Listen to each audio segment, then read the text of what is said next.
আসসালামু আলাইকুম। আমার পাখিটা হঠাৎ করে মারা গেছে। মানে আমি কিভাবে কথাটা বলবো বুঝতে পারতেছি না। মানে এই ভিডিওটা ভাই আজকের না অনেক আগের করা।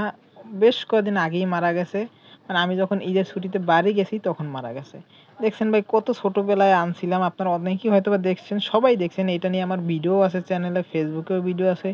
যে শুনে সবাই আফসোস করে ভাই। মানে আমি একেবারে ছোটবেলায় ওরে পেয়েছিলাম।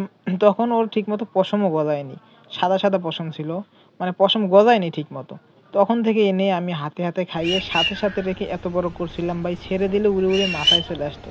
কি মায়া টানা ওর প্রতি জমে গেছিল ভাই, বলার মতন না। তা হঠাৎ করে সকালবেলা উঠে দেখি আর নেই। এর কারণটা আমি অবশ্য খুঁজে পেয়েছি। আমি যখন বাড়ি চলে গেছিলাম তখন তো আর খাঁচা নিতে পারিনি বড়। তো ছোট ঝুড়ির ভিতরে রাখছিলাম ওকে। তো ঝুড়ির ভিতরে রাখার কারণে ও যেহেতু নতুন নিজে, নিজে খাওয়া শিখছে, তখন নিজে, নিজে হয়তোবা ওর বাথরুম করছে, ওইটাই খাইছে। যার কারণে হজম না হয়ে মারা গেছে। আর এই ২ টা বাচ্চা আমার ছোট বোন নামিয়েছিল। ওর কাছ থেকে আমি নিয়ে আসছি। অবশেষে বাচ্চা ২ টা বড় হইছে, বাট ওর মতো আর হয়নি। মানে ওরা ওর মতো আর পোষ মানাতে পারেনি ওদেরকে।